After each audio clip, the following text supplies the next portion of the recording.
Bien, nous allons aujourd'hui donc commencer l'étude de l'évangile de Matthieu dans la perspective hébraïque que nous avons dit.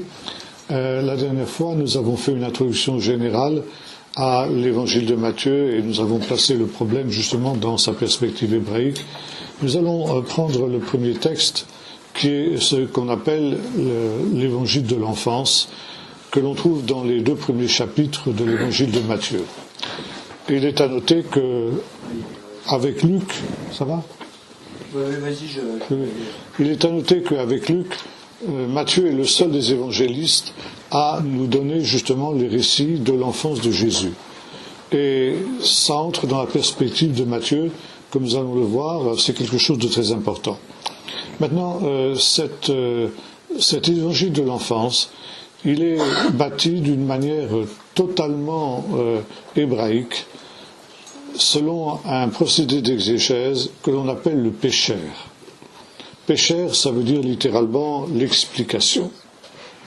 On trouve ce genre littéraire notamment à Qumran. Il est très très répandu et on a des pécharim, c'est-à-dire des commentaires, des explications, commentaires aussi on peut dire, des commentaires d'un certain nombre de livres prophétiques, de la Genèse par exemple, de Nahum, du prophète Nahum, du prophète Habakkuk. Plusieurs petits prophètes ont été la base d'un pécheur de la part justement des Esséniens de Qumran. Qu'est-ce que c'est qu'un pécheur ? C'est un commentaire verset par verset d'un certain nombre de textes bibliques, prophétiques en général, que l'on cherche à actualiser. Et on voit dans les événements actuels un accomplissement de ce qui avait été annoncé par les prophètes. Et nous retrouvons exactement ce style, ce genre littéraire dans les 2 premiers chapitres de l'évangile de l'enfance. Et il y a 7 péricopes que l'on trouve dans ces évangiles de l'enfance et qui sont centrés sur des versets des prophètes. Et donc, les événements de la vie de l'enfance de Jésus nous sont rapportés par l'évangéliste Matthieu, et chacun de ces événements se termine de la manière suivante: cela arriva afin que s'accomplisse ce qui avait été annoncé dans tel et tel prophète, et le texte prophétique est alors cité, est alors évoqué. Et ça, c'est le premier procédé. Il y a un deuxième genre littéraire qu'on trouve aussi dans ces 2 premiers chapitres de l'évangile de Luc, c'est le Midrash. Le Midrash, c'est une technique de lecture, de l'écriture, qui, comme son nom l'indique, l'hydroche en hébreu, ça veut dire creuser, sonder, éprouver. Et donc, c'est descendre en dessous de la surface du texte pour en faire sortir toutes les différentes richesses et toutes les différentes facettes.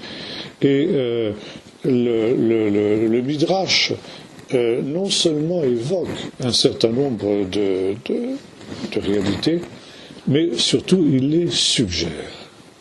Et le Midrash est un genre littéraire qui s'adresse à la sagacité du lecteur et qui consiste à lui faire comprendre un certain nombre, on pourrait dire en musique, des harmoniques.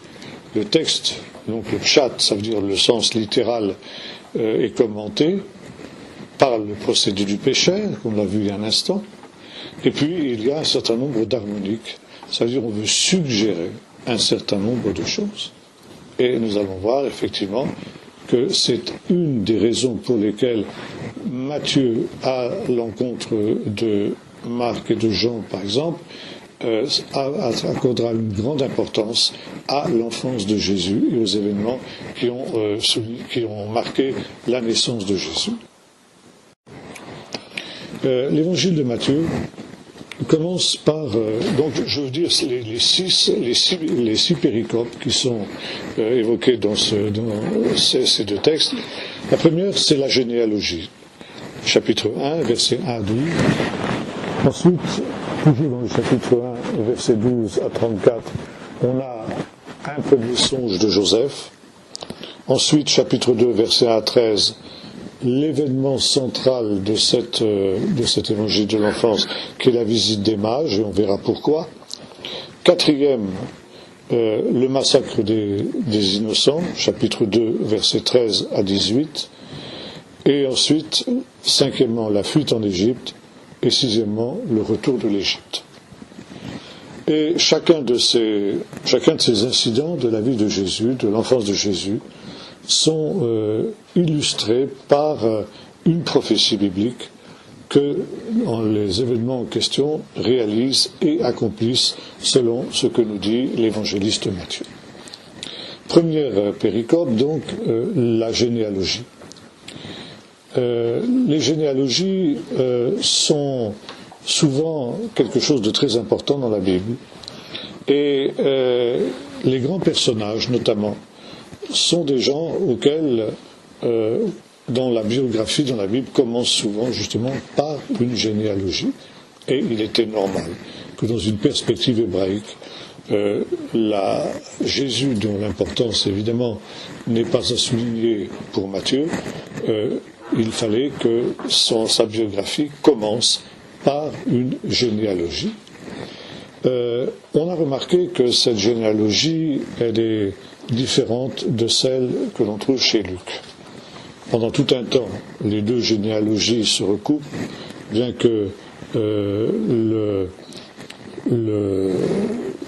la généalogie de Matthieu commence par Abraham, tandis que celle de Luc elle remonte à l'envers, ça veut dire on remonte chez Luc depuis Joseph jusqu'à Adam. Et là, il y a des divergences. Il y a des divergences entre les deux généalogies. Cela, bien sûr, a posé de nombreux problèmes aux commentateurs. Et pendant tout un temps, on a cru que ces généalogies étaient finalement l'une, la généalogie de Joseph, celle de Matthieu, tandis que Luc nous rapportait la généalogie de Marie. Cette hypothèse n'est plus guère tenue aujourd'hui par que quelques commentateurs, mais elle a pratiquement été abandonnée par tous les exégètes sérieux, ne serait-ce que parce que s'il est vrai que Joseph était de la maison de David, Marie ne l'était pas. Marie était cousine d'Élisabeth, laquelle était fille d'Aaron, donc descendante de la tribu de Lévi. Et il est probable que Marie elle-même était aussi descendante de la tribu de Lévi. D'autre part, Nazareth, on le sait depuis quelques années maintenant, était une ville dans laquelle il y avait des prêtres. Et l'on a découvert, datant du IVe siècle de notre ère, dans les fouilles qui ont été faites à Césarée-Maritime ces dernières années, on a redécouvert une stèle dans laquelle étaient mentionnées les principales villes où se trouvaient des prêtres depuis finalement le début du retour de l'exil. Et Nazareth, petite bourgade sans importance, est citée parmi ces villes dans lesquelles il y avait une communauté de prêtres. Donc il est fort probable que Marie ait été elle-même d'une lignée sacerdotale. Ce qui est tout à fait intéressant parce que Jésus, on le sait, combine dans sa vocation de Messie, d'une part, le fait d'être un Messie davidique, un Messie royal, mais aussi, comme nous le disons dans l'Épître aux Hébreux, un Messie sacerdotal. Donc il avait par son père adoptif, il entre dans la lignée de David, et de fait, l'importance de Joseph, c'est justement qu'il va donner son nom à Jésus, il va l'adopter donc comme son propre fils, et ce faisant, c'est lui, Joseph, qui fait entrer Jésus dans la lignée davidique. Et nous verrons tout à l'heure que, notamment, l'ange, quand il lui apparaît dans son songe, l'interpelle en ces termes, Joseph, fils de David. Et donc, c'est l'époque, on voit ça dans Luc, qui complète un petit peu ce que Matthieu nous dit ici, que dans ce temps-là, donc, avait eu lieu l'édit d'Auguste qui ordonnait le recensement de toute la terre, et chacun devait se faire inscrire, se faire recenser dans sa propre ville, et par conséquent, Joseph, qui habitait Nazareth, où il avait connu Marie vraisemblablement, est obligé de se rendre à Bethléem pour le recensement prescrit par l'empereur, parce que, nous dit l'évangéliste Luc, il appartient à la maison et à la famille de David. Et plus tard, Jésus donc sera considéré comme le fils de Joseph, et de ce fait, il entrera dans la lignée davidique, et ce faisant, ses prétentions messianiques seront parfaitement légitimées, parce que s'il n'était pas de la famille de David, évidemment, il ne pourrait pas prétendre être le Messie. Maintenant, ce qui est intéressant, on arrive à cette opposition entre les deux généalogies, celle de Matthieu et celle de Luc. Donc, nous avons vu que l'hypothèse qui avait été celle de la plupart des commentateurs jusqu'à il y a quelques dizaines d'années maintenant, à savoir qu'il y avait la généalogie de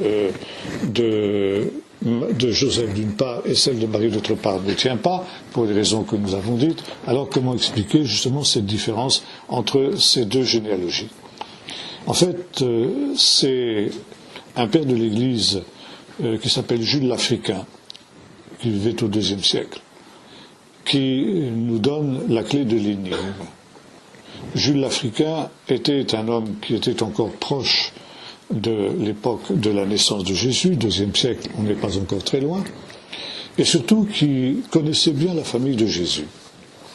Et l'on sait, par les sources patristiques notamment, que la famille de Jésus, la famille de Marie et de Joseph, avait continué à vivre à Nazareth au moins jusqu'à la période de l'empereur Dioclétien.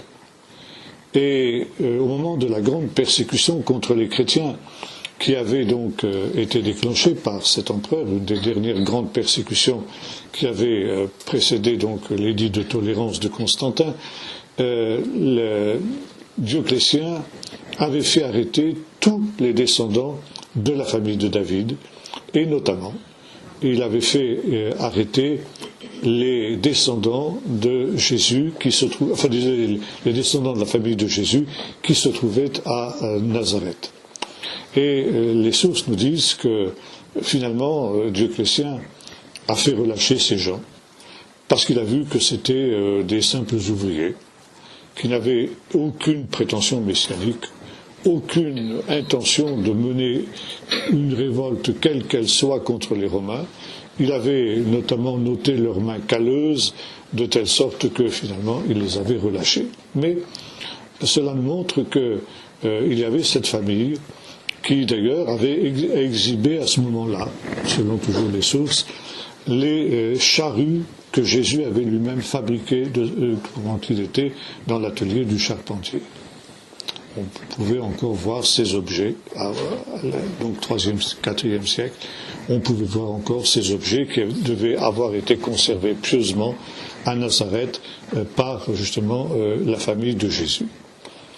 Et Jules l'Africain nous dit que le problème de ces deux généalogies, c'est que, en ce qui concerne Joseph, il y avait un problème de lévirat.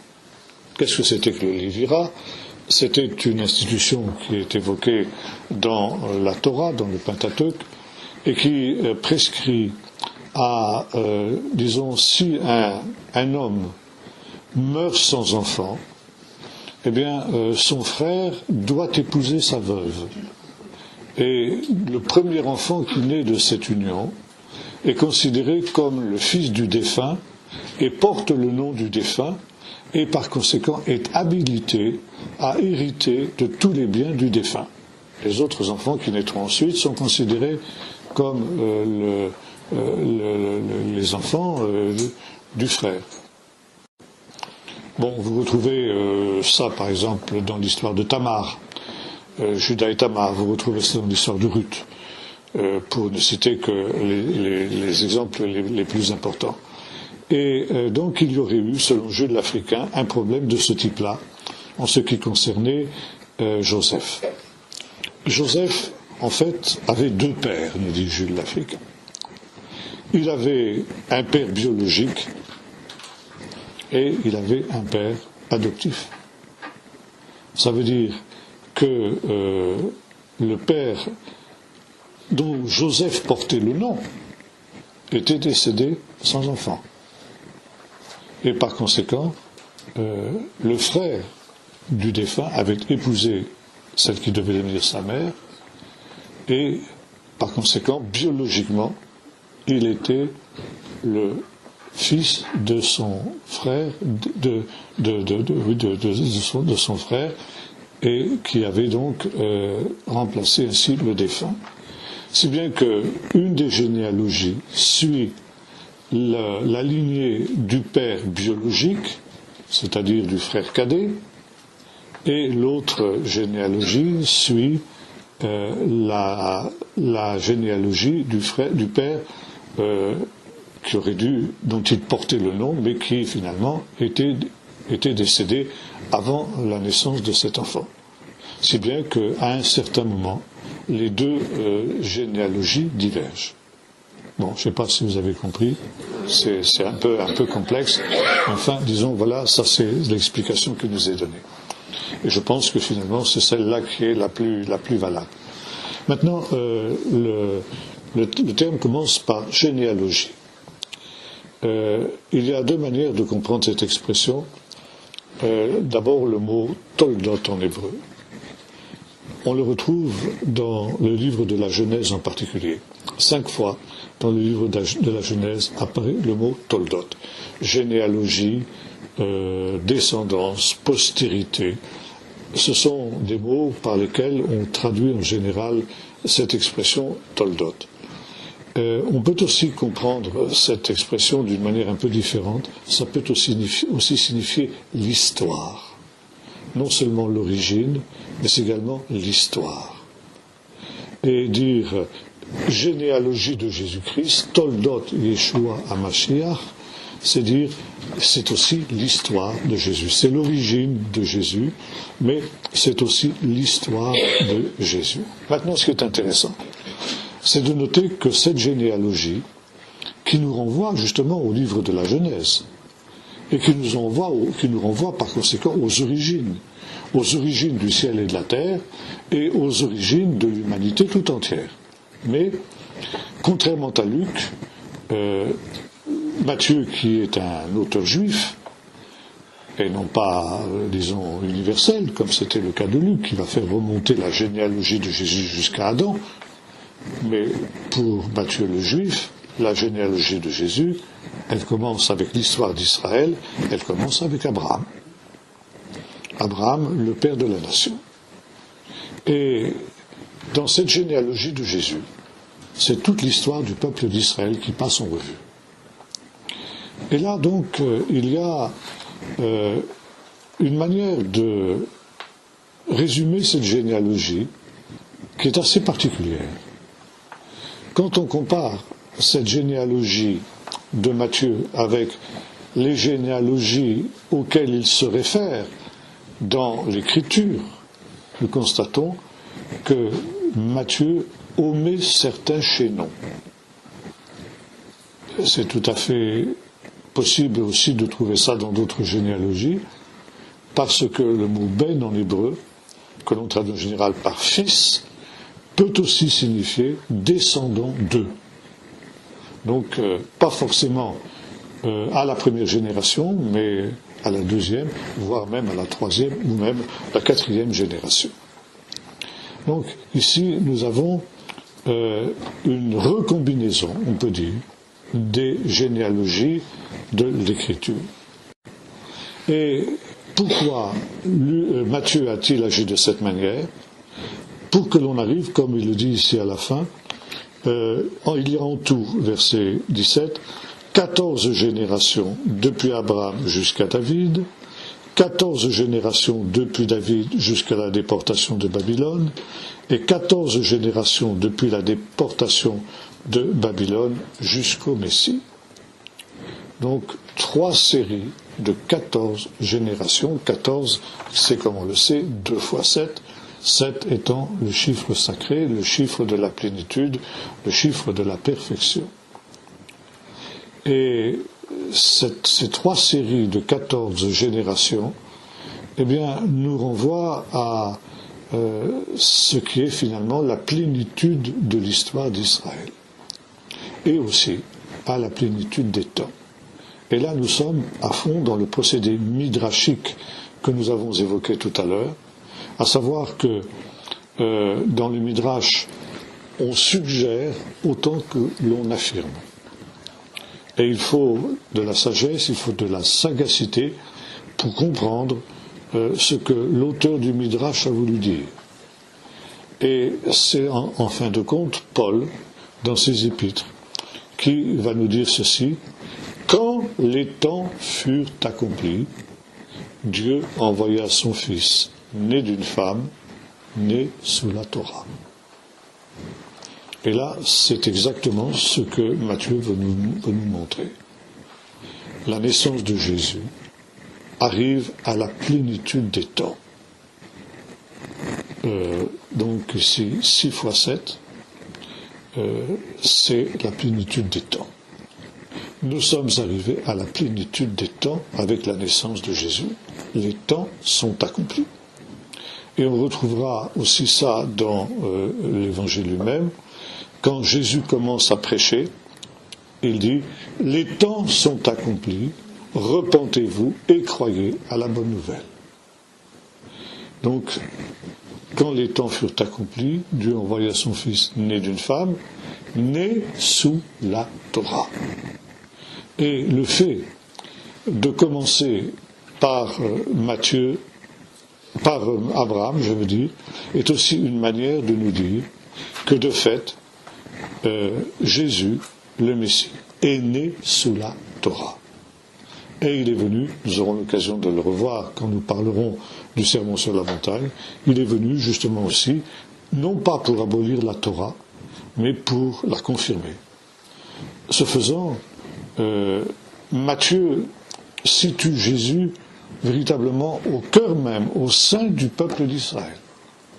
Jésus, il le présente comme le roi des Juifs, comme celui qui a cette relation unique avec le peuple d'Israël et avec les promesses messianiques qui avaient été faites par Dieu à différentes générations au peuple d'Israël.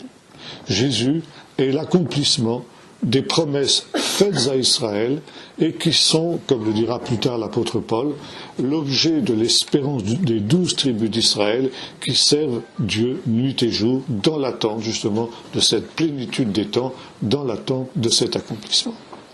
Maintenant, quand nous parlons de plénitude des temps, il est intéressant de noter que c'était quelque chose que le peuple d'Israël aussi considérait comme un temps très particulier.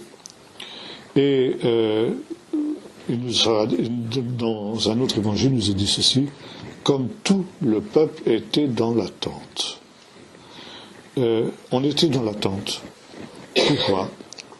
Parce que on était conscient que le temps que l'on vivait était en principe le temps où le Messie devait venir. Et on en était conscient notamment à cause des prophéties de Daniel. Et plus particulièrement du chapitre 9 du livre de Daniel, dans ce qu'on appelle la prophétie des semaines. Dans cette prophétie, un ange révèle à Daniel, qui a fait le calcul depuis le début de la déportation, et qui se rend compte que l'on arrive maintenant à 70 années après la déportation du peuple d'Israël. 70 ans, c'est le délai, la durée qui avait été donnée par le prophète Jérémie notamment pour l'exil à Babylone. Et Jérémie avait prophétisé que 70 ans après la déportation, le peuple d'Israël serait rassemblé dans son pays.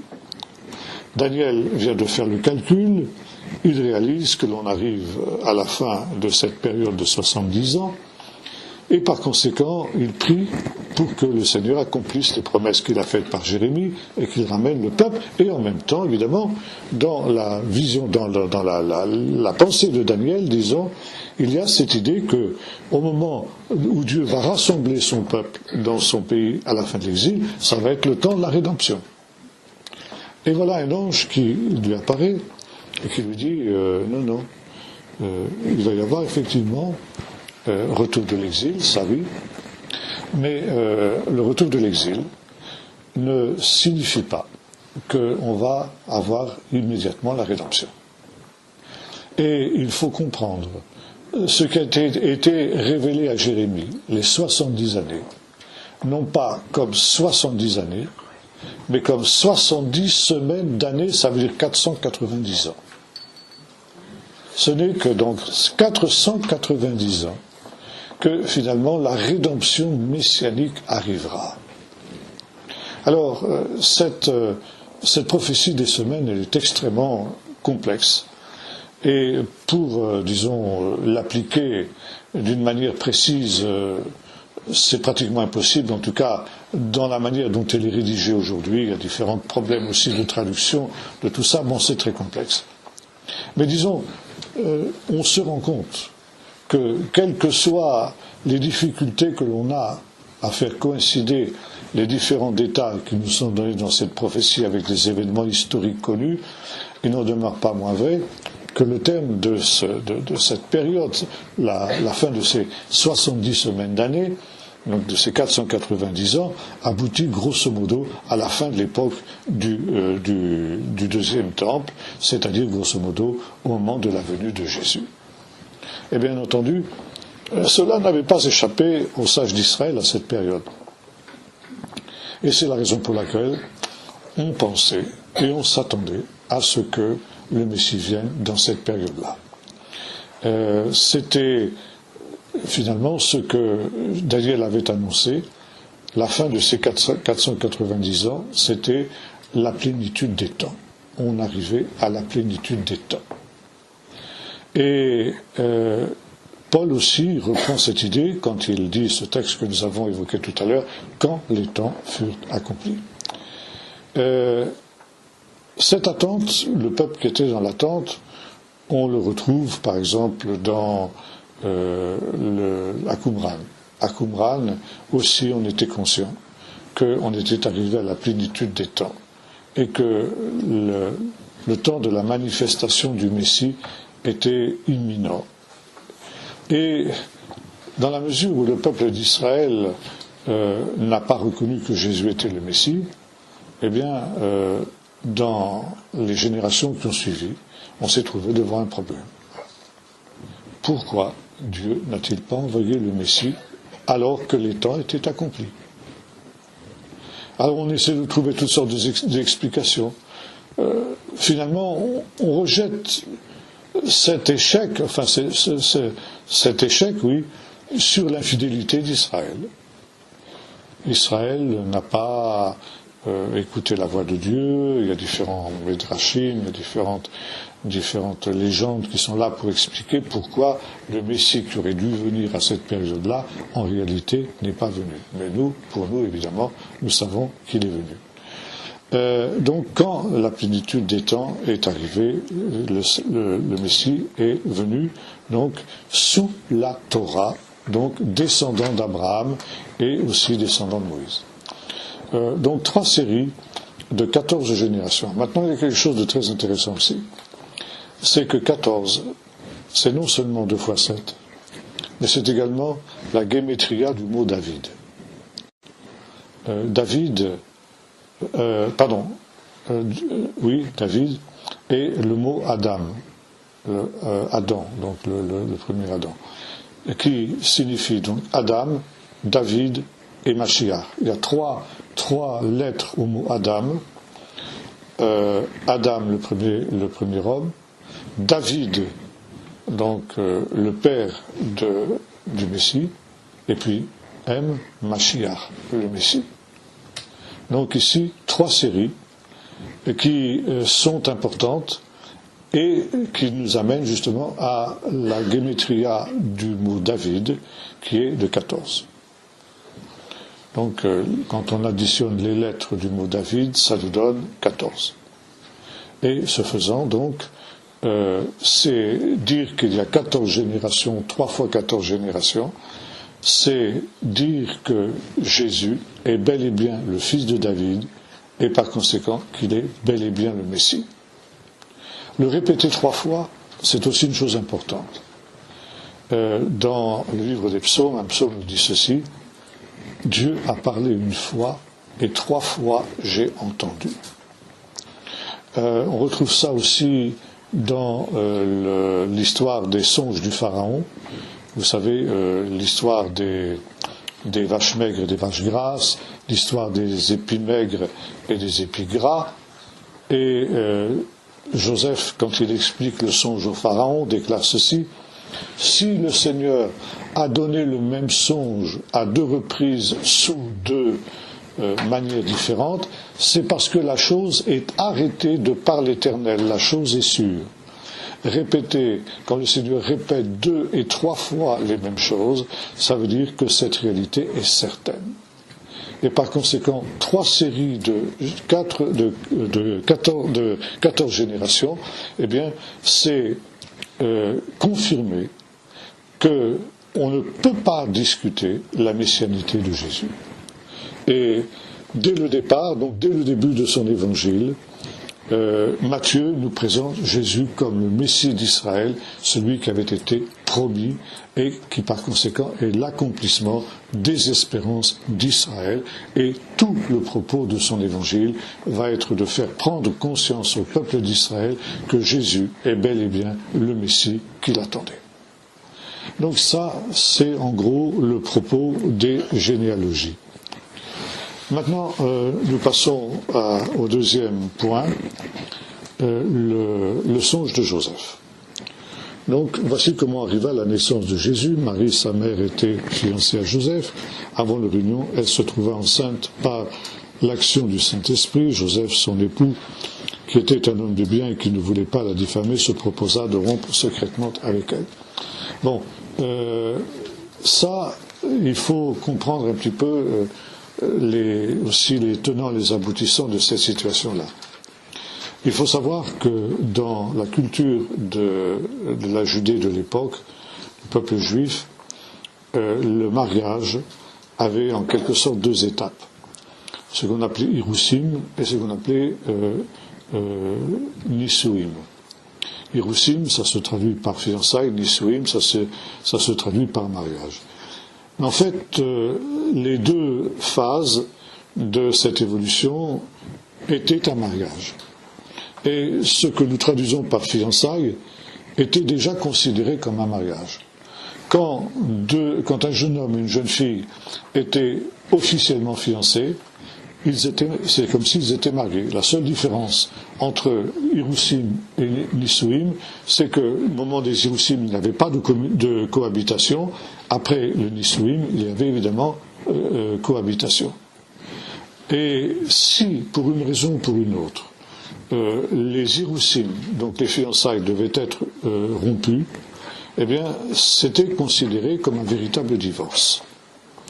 Et par conséquent, va se trouver cette situation où Joseph et Marie sont officiellement fiancés, donc ils sont dans cette période des Irusim, et puis Marie se trouve enceinte.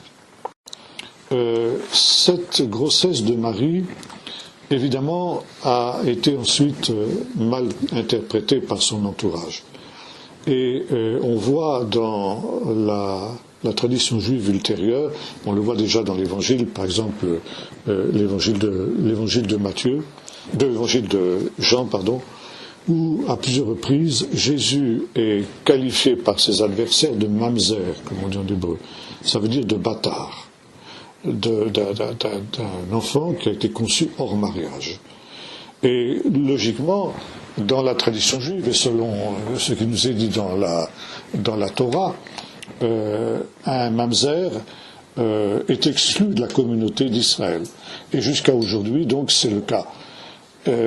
Donc l'idée que Jésus est un mamzer, c'est-à-dire un enfant illégitime, eh bien, c'est quelque chose qui est déjà dans le Nouveau Testament, et notamment ces adversaires diront, nous ne sommes pas des enfants illégitimes, nous sommes des enfants d'Abraham.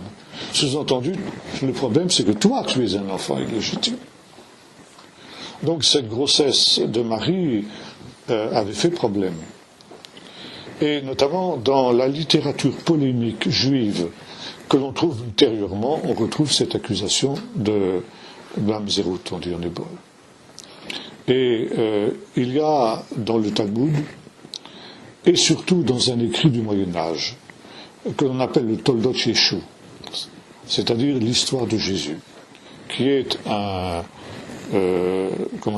écrit très anti-chrétien qui a été rédigé à la fin du Moyen-Âge, quand les Juifs ont commencé à être persécutés par les chrétiens et qu'ils étaient obligés par la force d'assister dans les églises chrétiennes à des sermons des prédicateurs qui essayaient de les convertir au christianisme.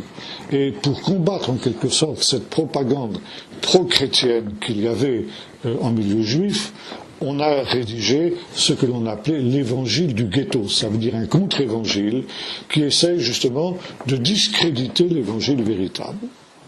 Et c'est ainsi que Jésus est représenté à nouveau comme un mamzer, ça veut dire comme un bâtard, comme un enfant illégitime. Et on l'appelle, donc Jésus était ensuite, selon les évangiles, né d'une vierge. Et il y a toute la question de la naissance virginale qui est absolument centrale dans la foi chrétienne. C'est quelque chose qui ne peut pas être discuté. On ne peut pas être chrétien si on ne croit pas à la naissance virginale. Intéressant de noter d'ailleurs que l'islam, qui ne croit pas en la divinité de Jésus, croit néanmoins dans la naissance virginale. Et donc, naissance virginale, une vierge, en grec ça se dit parthénos. Donc Jésus, fils de la Vierge, Yesu, Ios, parthénos, en grec.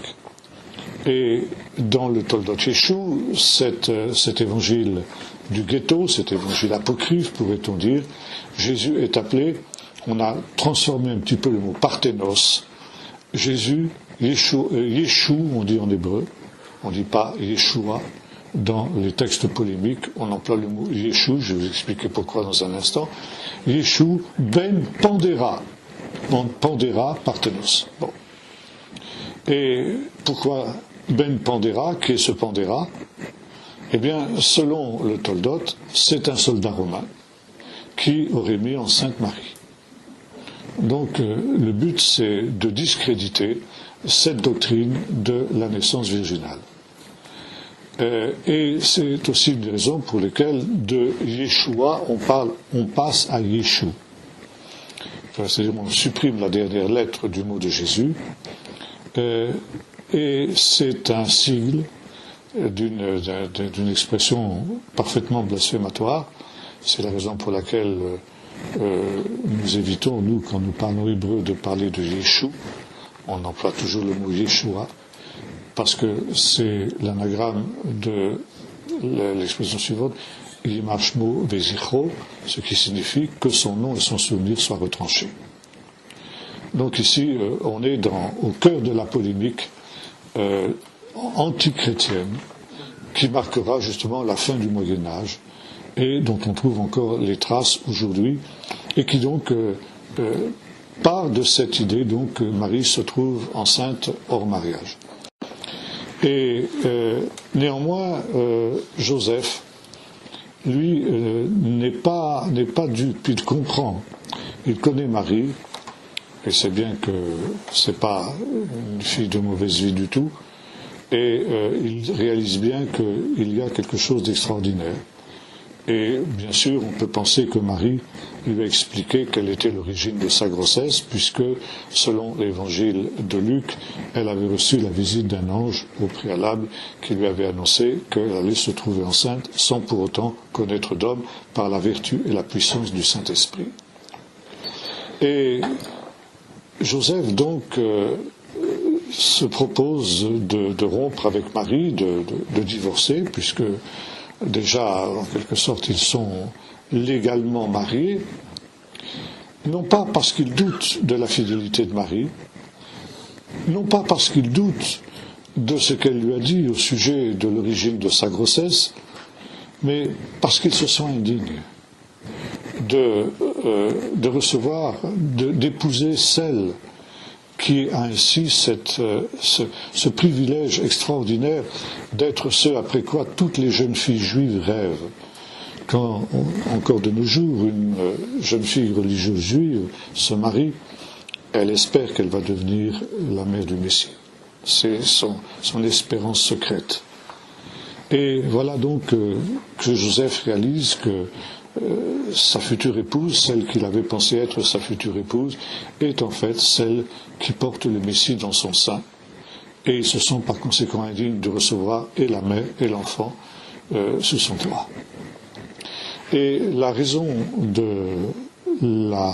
du songe que l'ange va lui communiquer, c'est justement de lui dire, eh bien Joseph, non, ne crains pas de prendre Marie, ta femme.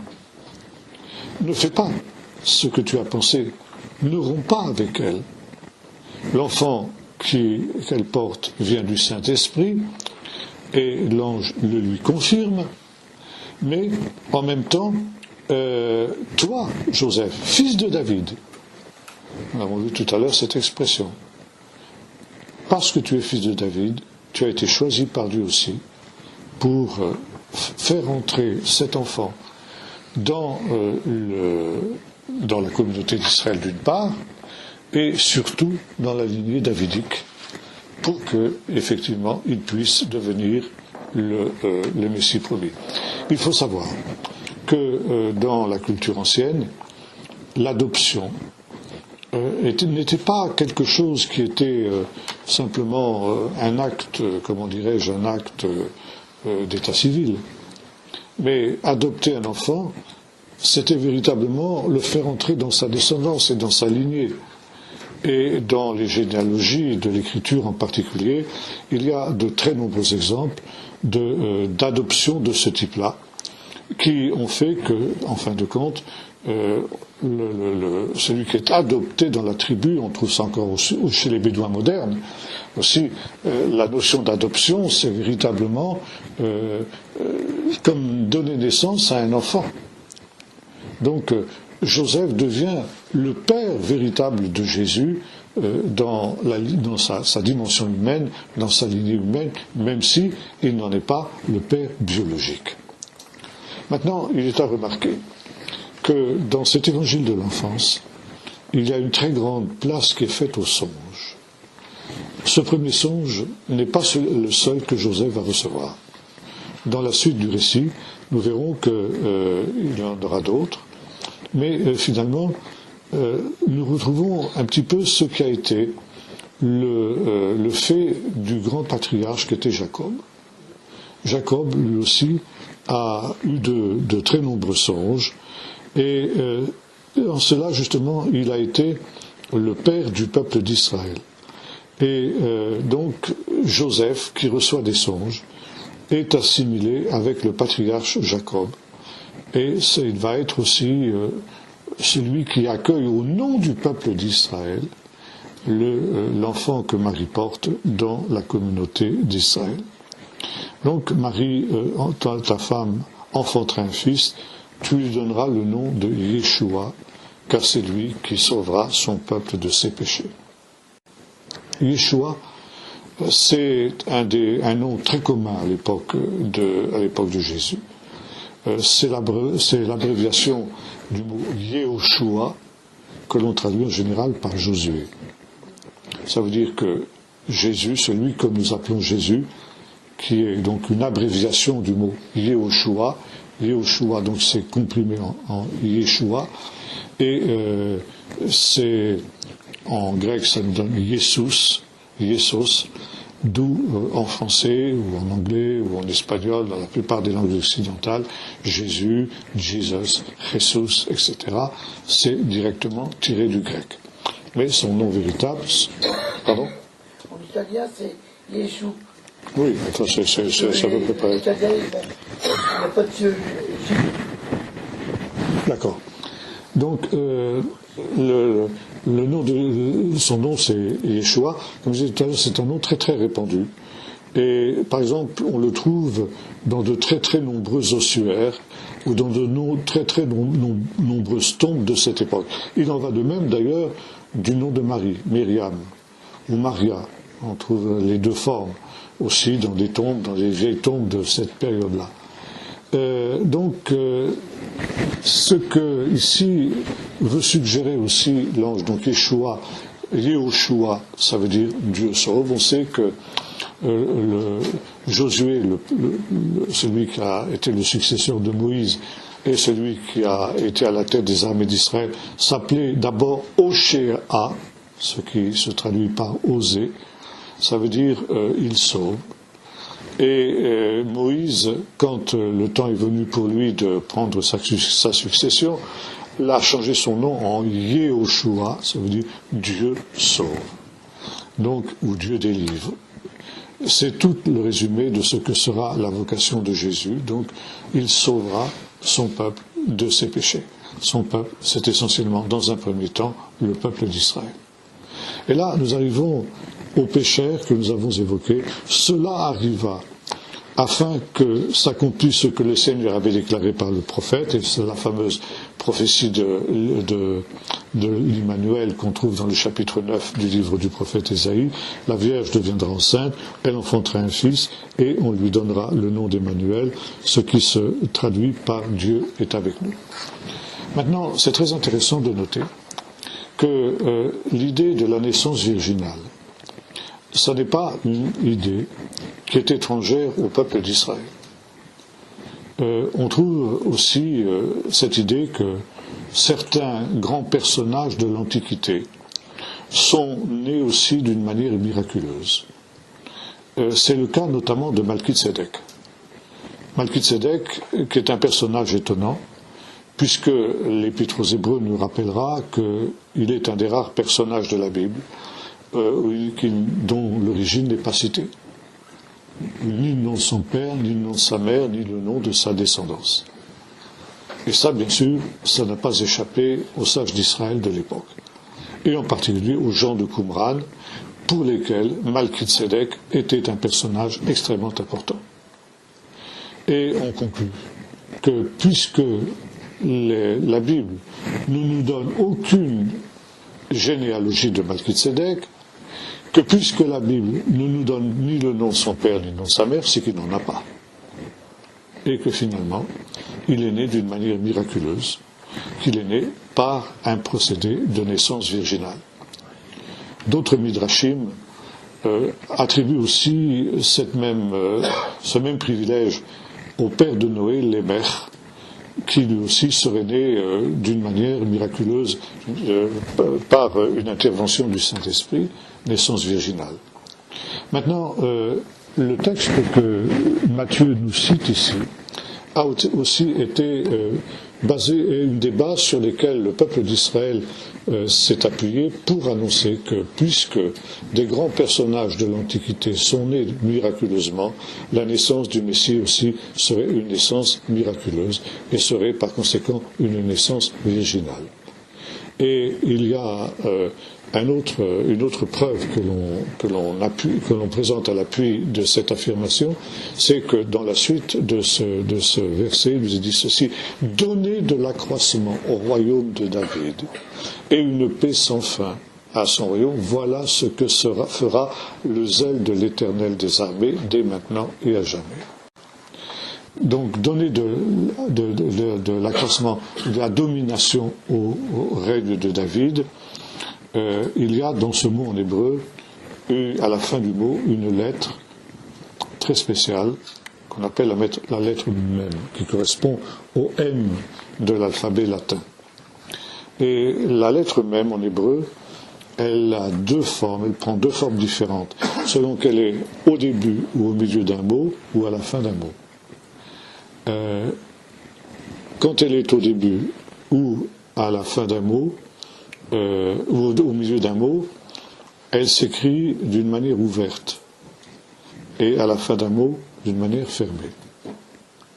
Or, dans ce mot domination que l'on trouve dans le chapitre 9 du livre du prophète Ésaïe, au milieu du mot, le même qui devrait être un même ouvert est un même fermé. Donc c'est une faute d'orthographe. Mais évidemment, les rabbins considèrent que le Saint-Esprit ne peut pas faire de faute d'orthographe. Et que quand il y a l'apparence d'une faute d'orthographe dans la Bible, c'est qu'il y a un secret messianique qui est caché dans cette faute-là.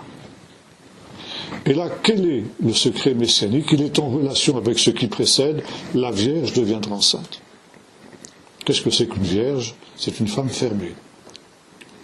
Par conséquent, le fait qu'au centre de ce mot domination, il y ait un même fermé, indique que le Messie qui donnera cette domination au trône de David naîtra d'une femme fermée, c'est-à-dire d'une Vierge. Et ce faisant, encore une fois, même si par la suite il y a eu au sein du judaïsme cette volonté de, déconsidérer la naissance virginale du Messie à cause justement du fait que les chrétiens ont souligné cette réalité-là, et qu'aujourd'hui on ne croit pas dans le judaïsme que le Messie naîtra d'une manière surnaturelle, et sera un homme Bassar Vedam, comme on dit en hébreu, ça veut dire un simple être humain comme tous les autres. Il naîtra d'une manière tout à fait naturelle et il mourra d'une manière tout à fait naturelle.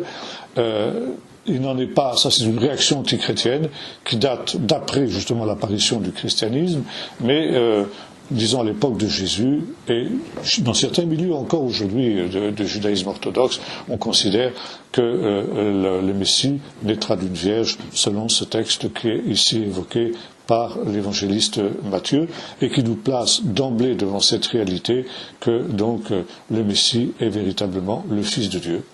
Ça veut dire qu'il est né d'une manière surnaturelle par l'intervention du Saint-Esprit, et ça, évidemment, c'est essentiel pour la foi chrétienne. Car si Jésus n'est qu'un simple homme, il ne peut pas nous sauver, et il est donc discrédité pour être aussi le Messie. Bon, ça c'est donc le deuxième pécheur que nous avons évoqué.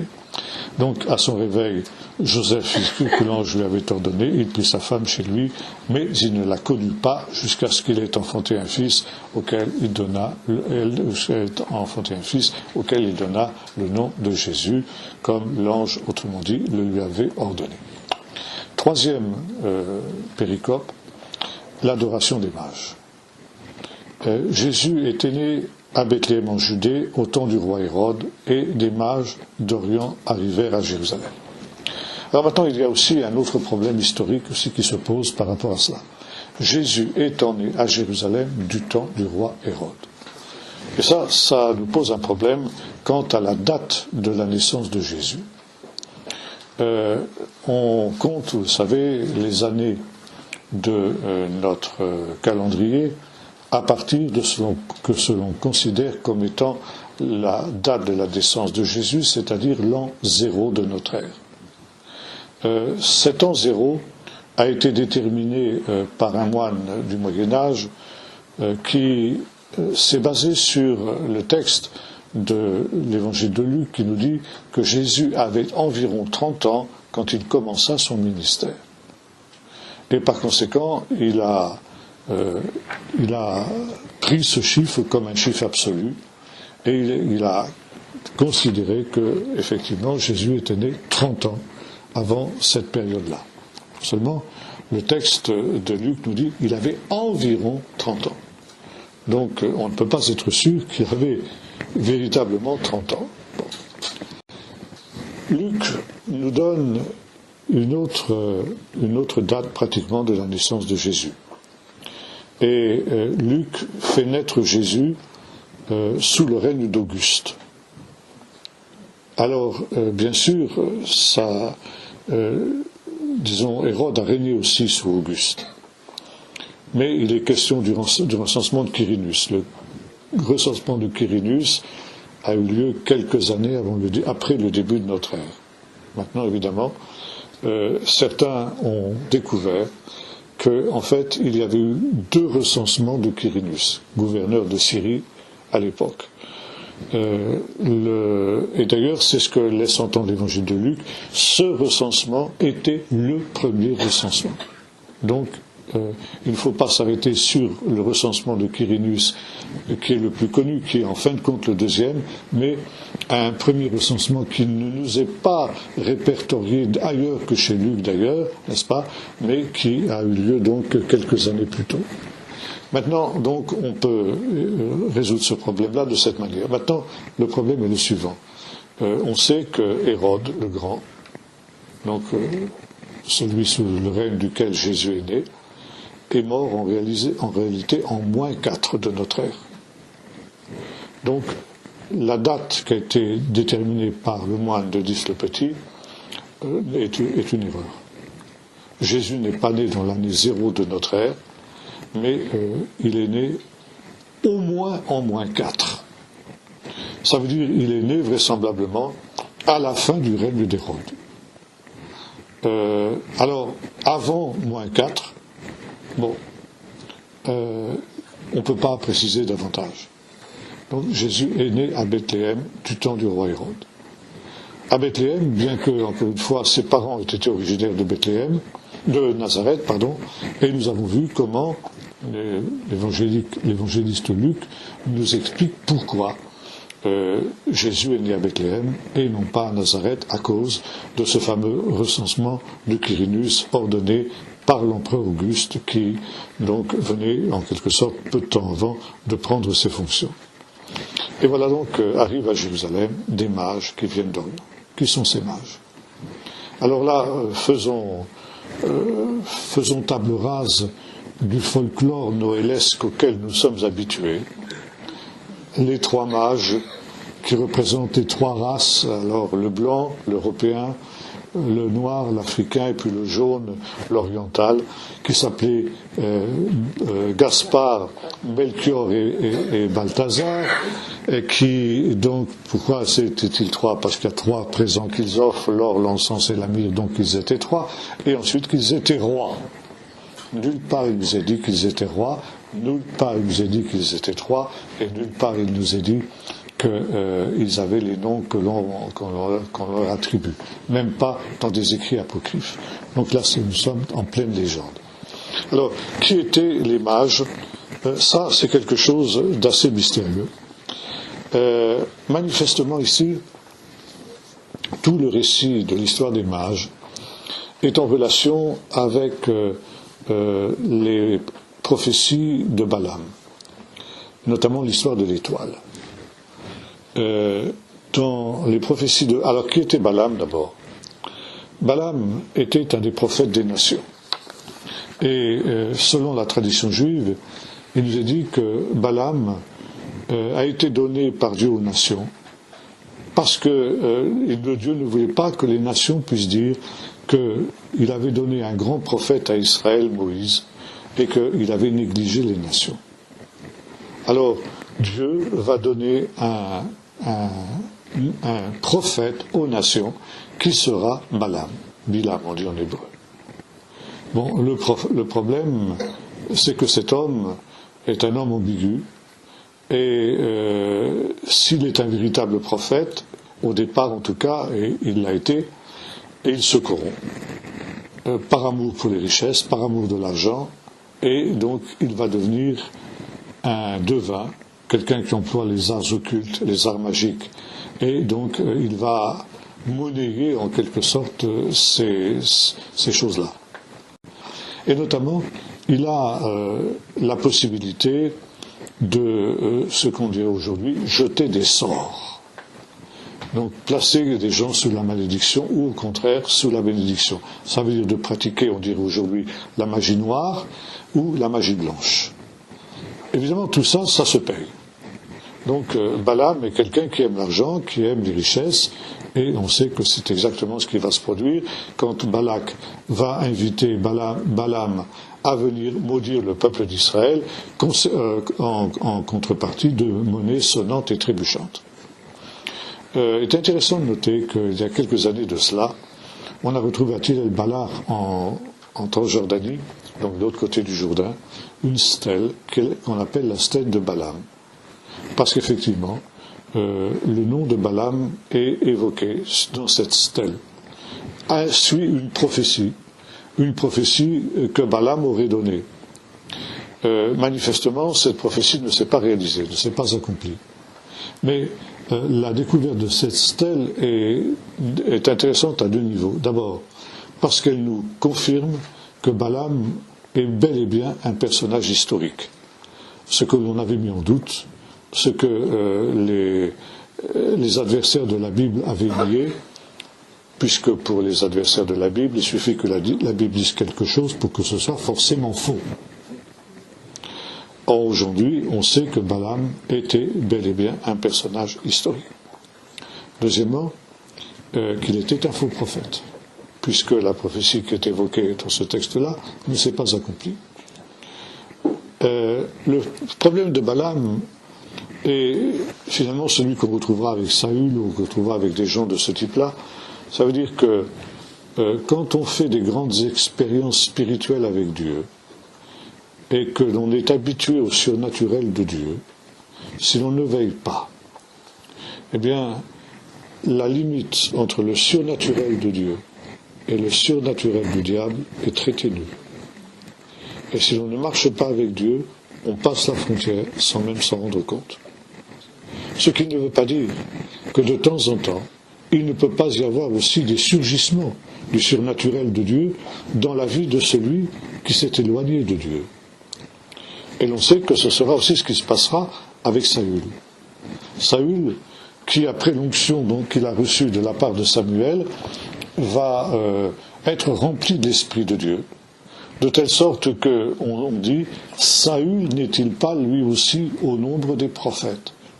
Donc, il y avait une onction prophétique manifeste sur Saül. Et puis, on sait que lorsque Saül va se révolter contre Dieu, va désobéir à Dieu, l'esprit de l'Éternel va le quitter, mais un autre esprit va l'habiter, un esprit qui vient du diable. Donc c'est ce que nous disions tout à l'heure, on passe du surnaturel de Dieu au surnaturel de l'adversaire. Pourquoi? Parce que justement, là aussi, d'une certaine manière, les dons de Dieu sont sans repentance, sont sans retour. Dieu ne reprend pas ce qu'il a donné, même à des gens qui sont déchus. Et comme pour Balaam, on verra donc Saül aussi, à certaines occasions, prophétiser à nouveau, bien que déchu. Et il y a des surgissements donc de l'Esprit de Dieu dans la vie de ces faux prophètes déchus, qui sont à la fois des vrais prophètes et des faux prophètes. Et dans le chapitre 22 et suivant du livre des Nombres, nous retrouvons exactement ce phénomène en ce qui concerne Balaam.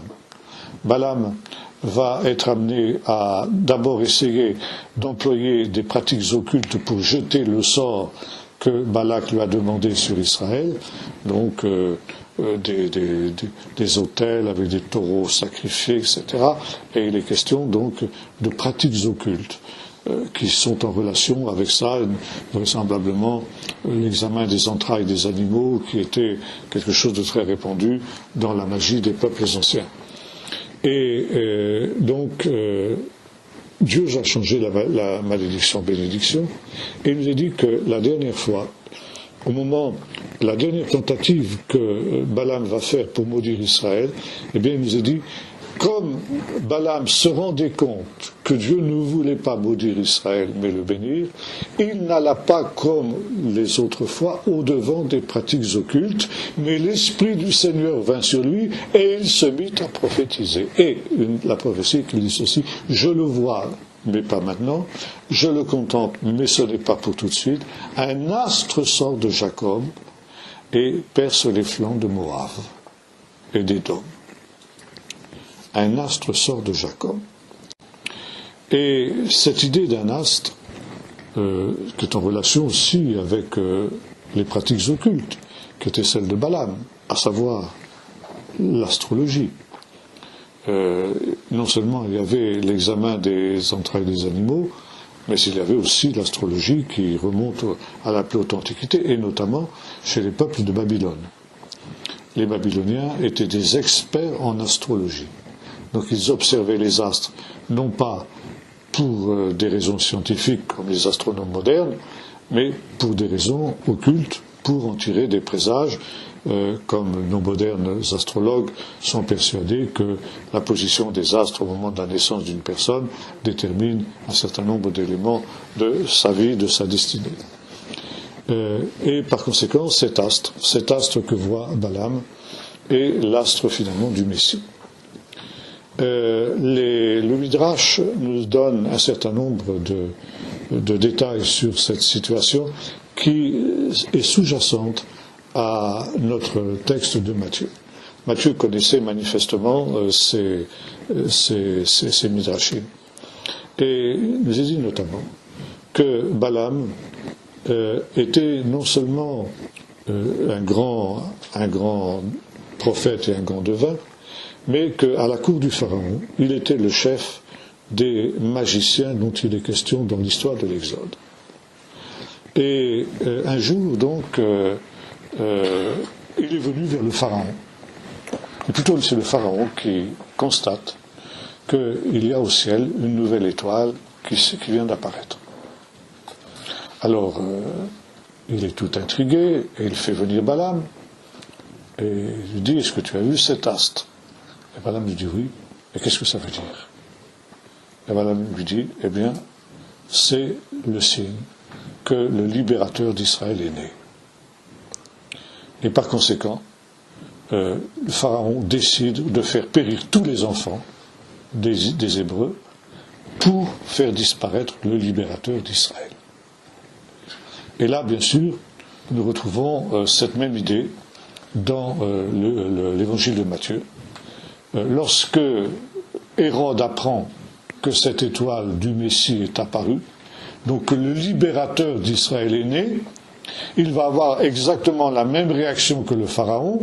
Il va vouloir faire périr tous les enfants qui sont nés à Bethléem pour éliminer le libérateur, en l'occurrence le Messie. Maintenant, il y a aussi un autre midrash qui reprend un petit peu cette idée-là aussi, qui nous parle aussi d'un autre rêve, cette fois-ci de Moïse. Moïse, donc, a eu un rêve, et il a vu une grande balance. Et dans cette balance, il y avait donc 2 plateaux, comme les balances de l'époque, et dans un des plateaux, il y avait tous les trésors et toutes les richesses de l'Égypte. Et de l'autre côté du plateau, il y avait un tout petit agneau. Et chose extraordinaire, la balance penchait du côté de l'agneau. Ça veut dire que l'agneau, à lui seul, était plus lourd que tout le pays d'Égypte dans son ensemble. Et Moïse est surpris, il est étonné, il dit: mais c'est quoi, Seigneur, ce petit agneau? Et le Seigneur lui dit: c'est le peuple d'Israël. Ce peuple que tu dois faire sortir du pays d'Égypte pour l'amener dans la terre promise. Ce peuple qui est tout petit, qui est minuscule, eh bien, il est plus important à mes yeux que toute l'Égypte. Et par conséquent, pour toi aussi, tu dois choisir l'agneau. Ça veut dire que tu dois choisir de t'identifier au peuple d'Israël plutôt que de continuer à être prince d'Égypte. Et vous retrouvez ça dans la plume de Paul quand il nous dit que Moïse, oui, a considéré l'opprobre du Messie comme ayant plus de valeur que tous les trésors de l'Égypte, et qu'il a choisi l'opprobre du Messie plutôt que les trésors de l'Égypte. Et Moïse est étonné, il dit: mais enfin cet agneau, il est là, c'est bien gentil, mais on voit bien que l'Égypte lui est hostile. Il est sans défense, cet agneau-là. Tu ne pourrais pas lui donner quelques moyens de défense? Et il dit: ben oui, pourquoi pas, effectivement. Est-ce que tu veux que je lui donne des griffes et des dents, comme un lion? Et non, sûrement pas. Non, un agneau avec des griffes et des dents, enfin, ça s'est jamais vu, quoi. C'est pas envisageable. Est-ce que tu veux que je lui donne du venin comme un serpent? Oh, ben alors là, sûrement pas. Alors là, c'est horrible. Eh bien,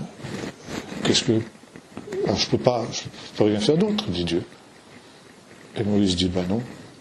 Alors il prend l'agneau dans ses bras, et il dit, eh bien, c'est moi qui serai sa défense, qui serai le défenseur du peuple d'Israël. Et donc, Moïse va sortir avec le peuple d'Israël du pays d'Égypte de cette manière-là. Et ces deux midrashim, nous les retrouvons ici dans l'évangile de Matthieu. Donc, le premier, je l'évoquais tout à l'heure, il y a un astre nouveau qui apparaît donc au firmament et qui est vu par des mages. Qui sont les mages? Eh bien, ce sont les descendants de Balaam. Balaam est appelé aussi un mage. C'est le cas dans la stèle de Balaam que nous avons évoquée. Il est le père de tous les mages. Alors, ces mages, ils avaient recueilli la tradition qui est remontée à leur ancêtre, et notamment cette fameuse prophétie qui se trouve dans le livre des Nombres, au chapitre 24, un astre sort de Jacob et donc apparaît au firmament. Et d'où était-il originaire? Alors, il y a deux hypothèses possibles. La première, c'est qu'il venait de Babylonie. La Babylonie étant le centre des arts magiques de l'époque, on l'a vu tout à l'heure, et notamment de l'astrologie. Donc, il est tout à fait possible et envisageable qu'il soit originaire de là, d'autant plus que, n'en déplaise au Midrash que nous évoquions tout à l'heure, le Balaam historique était originaire de cette région-là, selon ce que nous dit le texte du livre des Nombres lui-même. Donc, il y a de fortes chances pour que ces gens venaient de Babylonie. Ils venaient de l'Orient. Et l'astre était apparu en Orient. C'est très intéressant aussi, l'Orient. L'Orient, c'est le pays, c'est la direction dans laquelle on se tourne toujours, dans une vision d'espérance. C'est là que se lève le soleil, c'est là que se lèvent les astres, et c'est le pays d'où on vient toujours. L'Éden, il est situé à l'Orient. Quand, après le déluge, les rescapés du déluge se mettent en route, c'est vers l'Orient qu'ils se dirigent, et par conséquent, l'étoile de la naissance de Jésus est née en Orient. Donc, ça c'est la première hypothèse. Deuxième hypothèse, il y avait aussi des arts occultes et des mages, des confréries de mages qui existaient dans le sud de la péninsule arabique, dans ce qui correspond aujourd'hui au Yémen. Et les trésors que les mages ont amenés à Jésus, notamment l'encens et la myrrhe, sont des productions typiques de ce que l'on appelait à cette époque-là l'Arabie heureuse. Alors c'est une deuxième hypothèse, les mages auraient pu éventuellement aussi venir de l'Arabie heureuse, c'est-à-dire du Yémen. Bon, il est difficile de trancher entre les deux hypothèses, peut-être venaient-ils des deux endroits, on ne peut pas savoir exactement, puisque évidemment le texte biblique ne le dit pas. Maintenant, il est intéressant de noter aussi que cette idée d'une étoile qui devait annoncer la venue du Messie, nous la retrouvons dans la tradition juive aussi. À Qumran, par exemple. Qumran, où les Esséniens avaient une prétention charismatique et ils pensaient qu'il y avait dans leur réflexion, dans leur spéculation, une dimension prophétique. Joseph Fabius nous rappelle ça, et notamment ils faisaient leur prière le matin au lever du soleil tourné vers l'est également. Et on a trouvé à Qumran l'horoscope du Messie, car les Esséniens pratiquaient aussi l'astrologie et ils étaient aussi d'une certaine manière les héritiers de tous ces gens-là qui, vraiment, le peuple juif n'avait pas toujours pris au sérieux ces avertissements du Seigneur de ne pas pratiquer l'astrologie, et il y avait certains milieux qui la pratiquaient. Et on a à Qumran un véritable horoscope du Messie qui nous le présente comme David l'était, ça veut dire comme un personnage qui était roux. Alors, je ne sais pas si c'était comme ça pour Jésus, peu importe. En tout cas, c'était ce qu'il croyait. Et puis on retrouvera beaucoup plus tard au IIe siècle après Jésus-Christ, au milieu du IIe siècle, au moment de la deuxième révolte juive contre les Romains, un faux messie qui va surgir et qui se nomme Bar Kuziva. Et le prophète, enfin celui qui est le prophète de ce messie, qui est Rabbi Akiva, un des plus grands rabbins de cette période-là, va changer son nom en Bar Korba. Kochav, de Kochav en hébreu, c'est de l'araméen, et ça signifie le fils de l'étoile. Bar Korba a frappé des monnaies pendant le court règne qui a été le sien, 3 ans, un peu plus de 3 ans, et avec les différentes années de ce qu'il appelle la rédemption d'Israël. Alors vous savez qu'on n'a pas le droit de représenter de figures humaines dans le judaïsme, et notamment sur les monnaies. Les monnaies juives ne portaient aucune trace de figure humaine. Par contre, il y avait sur les monnaies de Bar Korba une représentation du temple, stylisée, donc les 2 colonnes, en particulier Yachin et Boaz, qu'il se proposait de reconstruire, et de l'autre côté, il y avait une étoile. Donc une étoile à 6 branches, l'ancêtre de notre Magen David. Pourquoi ? Parce que Bar Korba était le fils de l'étoile, ce faisant, il était le Messie. Donc l'idée que le Messie devait apparaître et être représenté par une étoile nouvelle qui devait apparaître au firmament, c'est quelque chose que nous trouvons dans toute la tradition juive. Maintenant, quelle était la nature de cette étoile ? Alors ça, on a beaucoup spéculé sur cette question. Est-ce que c'était véritablement l'apparition d'une étoile nouvelle, auquel cas il se serait agi d'une supernova, ça veut dire d'une étoile naine qui arrive en fin de sa vie et qui soudain éclate dans un dernier champ du cygne, si j'ose dire, et qui par conséquent peut apparaître d'une manière tout à fait nouvelle. On peut soudain voir apparaître des étoiles qu'on ne connaissait pas, mais qui vont avoir une durée de vie extrêmement courte. Bon, cette étoile, il semblerait qu'elle se déplace, qu'elle conduise les mages jusqu'au lieu où se trouve l'enfant. Bon, c'est très mystérieux. Alors, est-ce que c'était plutôt une planète ou une étoile qui voyageait dans les différentes constellations jusqu'au moment où elle arrive donc au-dessus de Bethléem? Bien, bref, il y a de nombreuses hypothèses. Aucune, personnellement, ne m'a convaincu jusqu'alors. Laissons le problème en suspens. En tout cas, il y a eu un phénomène astronomique particulier qui est apparu à cette période, et ce phénomène aussi nous est évoqué dans des sources, aussi bien des sources patristiques que des sources juives, sans que l'on précise exactement la nature scientifique de ce phénomène. Donc ici, ces mages qui attendaient l'accomplissement de la prophétie de Balaam, et qui attendaient donc aussi, ce faisant, la rédemption d'Israël, décident de se rendre en Judée, puisque pour eux, l'apparition de cette étoile, comme ça avait été le cas pour Moïse, pour Balaam aussi en Égypte, eh bien, est apparue. Donc, l'apparition de l'étoile en Égypte prouvait que Moïse était né, et l'apparition de l'étoile en Babylonie ou au Yémen a été le signe que le roi des Juifs était né. Et voilà donc ces mages qui arrivent à Jérusalem, et naïvement, eh bien, ils vont s'imaginer que s'il y a un roi qui est né, eh bien, ça ne peut être que dans un palais royal. Donc le palais d'Hérode à Jérusalem. Et là, évidemment, ils font en toute bonne foi et en toute bonne conscience la plus grande gaffe qu'ils auraient pu faire. Ils arrivent devant celui qui, évidemment, est un véritable paranoïaque. Hérode le Grand, il faudrait retracer toute sa carrière, ça nous entraînerait trop loin, mais c'était un homme qui était un usurpateur. Et là aussi, il y a une prophétie qui était en voie d'accomplissement, et qui aussi était une des raisons pour lesquelles le peuple était dans l'attente à cette période-là. C'est que depuis la révolte des Maccabées en 165 avant Jésus-Christ, il y avait eu une lignée de rois qui avaient repris le pouvoir en Judée, et qui étaient évidemment des rois juifs, qu'on appelait les Asmonéens.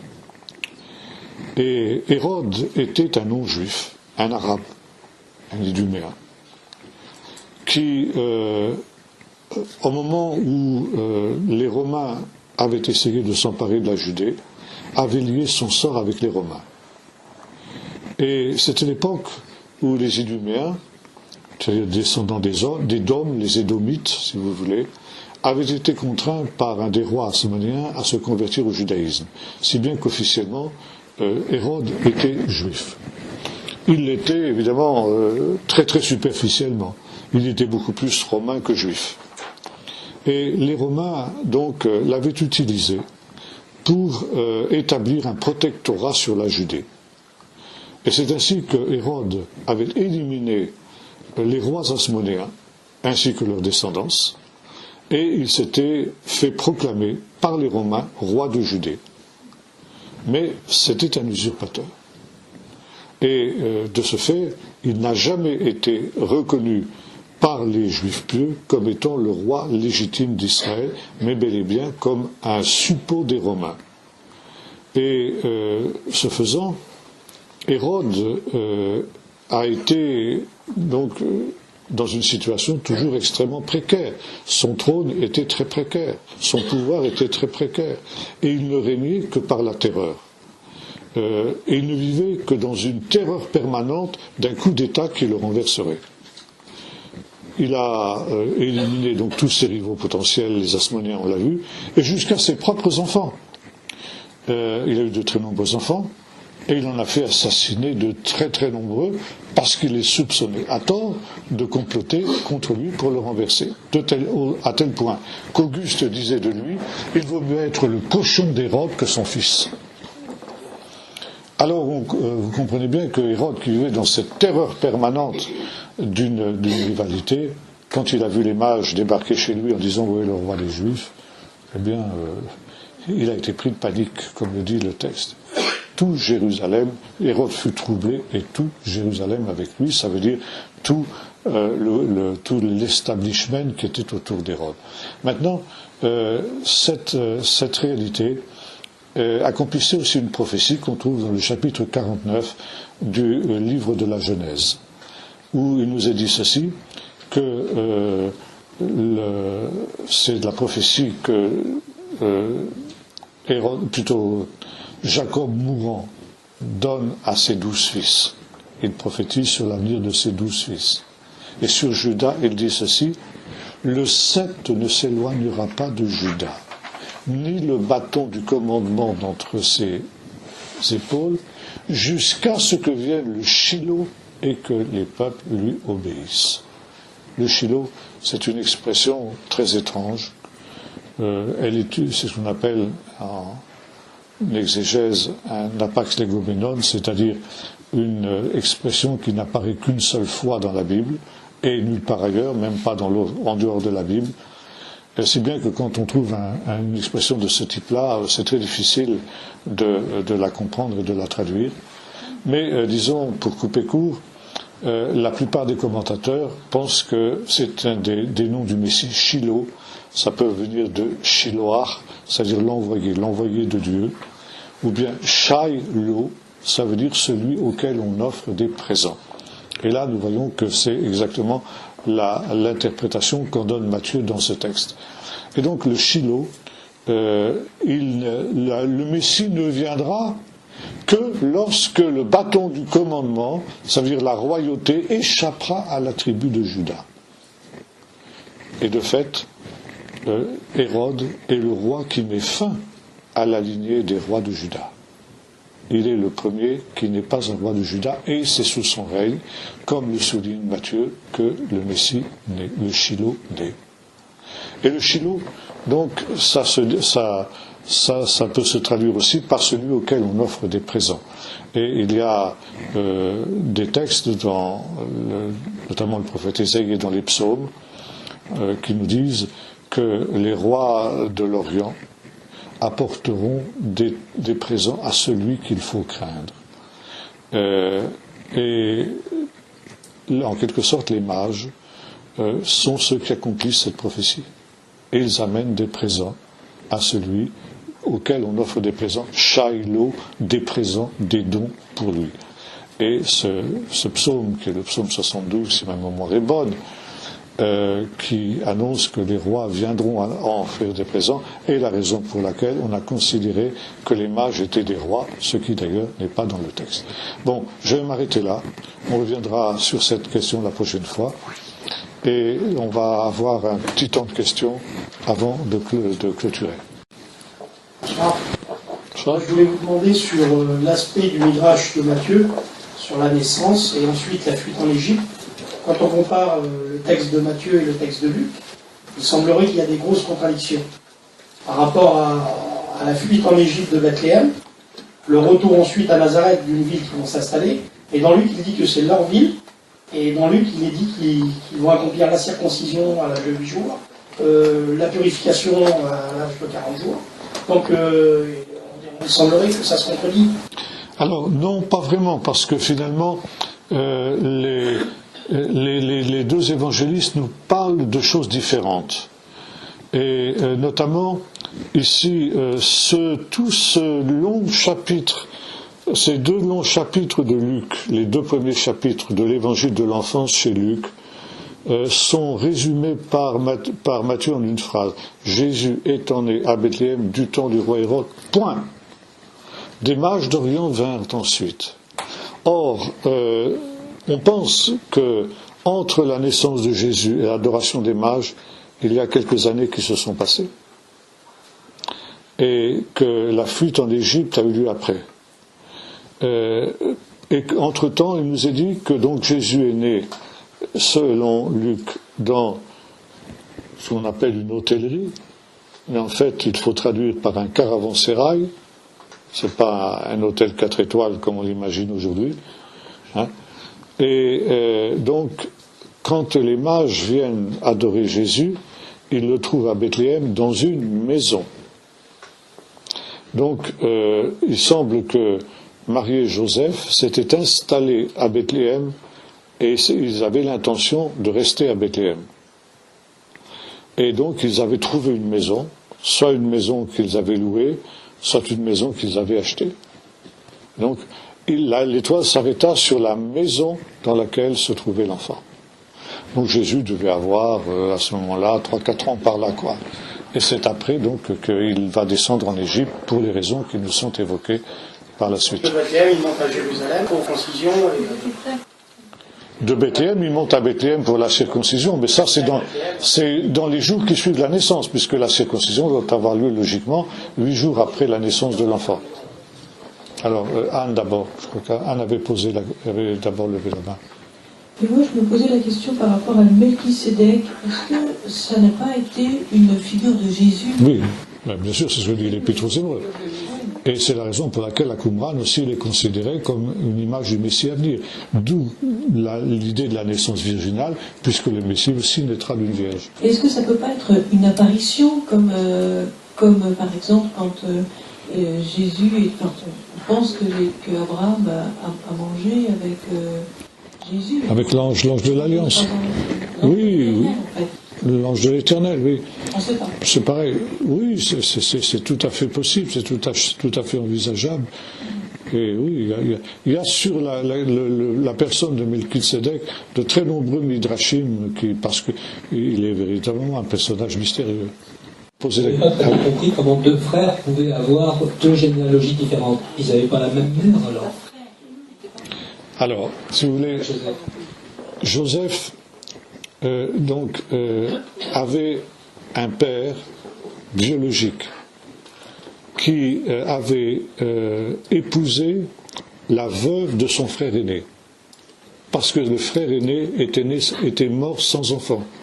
Et selon la Torah, le frère cadet doit épouser la veuve, et le premier enfant qui naît de cette union est considéré comme le fils du défunt. Si bien que Joseph avait un père biologique, qui était donc le deuxième époux de sa mère, et il avait un père, généalogique, qui lui était décédé, qu'il n'avait jamais connu. Mais ils n'étaient pas frères de sang. Ils étaient frères de sang, bien sûr que si. C'était la condition, justement, pour qu'il y ait cette union. Ils ont la même généalogie. Pardon ? S'ils ont le même sang, ils ont les mêmes ancêtres. Ben oui, oui, mais attention, non, pas du tout, justement. parce que si vous voulez, le premier, il est donc issu d'une lignée, tandis que le second, il a une autre lignée. C'est le demi-frère, oui. Bon, enfin, c'est un problème complexe, c'est vrai. Sinon, sur le plan de l'étoile, Oui. Verlan moins 1, moins 2, mais on peut le voir sur un planétarium.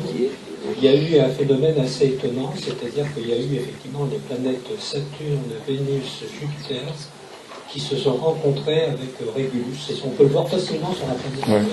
Ça a duré sur plusieurs mois, ouais. Et ça donnait une rencontre, on le voit très bien, et ça donnait une rencontre d'un astre qui n'existe pas, c'est ça. Et qui est le fruit de cette proximité des autres, qui devait être effectivement extrêmement... C'est possible, c'est tout à fait possible. En tout cas, les sources de l'époque évoquent des phénomènes astronomiques qui ont été observés à cette époque-là. On le voit facilement. Oui, c'est ça, oui. Oui. Le chiasme est une structure assez répandue au sein des versets. Est-ce que ça se trouve également dans la structure d'un livre? Et ce serait un moyen, comme vous le disiez tout à l'heure, parce que Dieu répète 2 fois, par 3 fois la même chose, de réaffirmer, puisque l'évangile de Matthieu commence sur une montagne et finit sur une montagne. Oui. Au début, donc, on parle d'Emmanuel, et il finit avec... je suis avec vous tous les jours jusqu'à la fin du monde. Les romages, bien sûr. Plus bien sûr. Bien sûr. Bien sûr. Ça pourrait être un moyen midrashique pour Matthieu. Mais tout à fait. Vous voulez savoir pourquoi la parole parle si peu de la vie de Joseph après dans la vie. Mais on pense que Joseph est décédé relativement vite et que Jésus est devenu donc très rapidement soutien de famille jusqu'à l'âge de 30 ans quand il a donc quitté le foyer familial.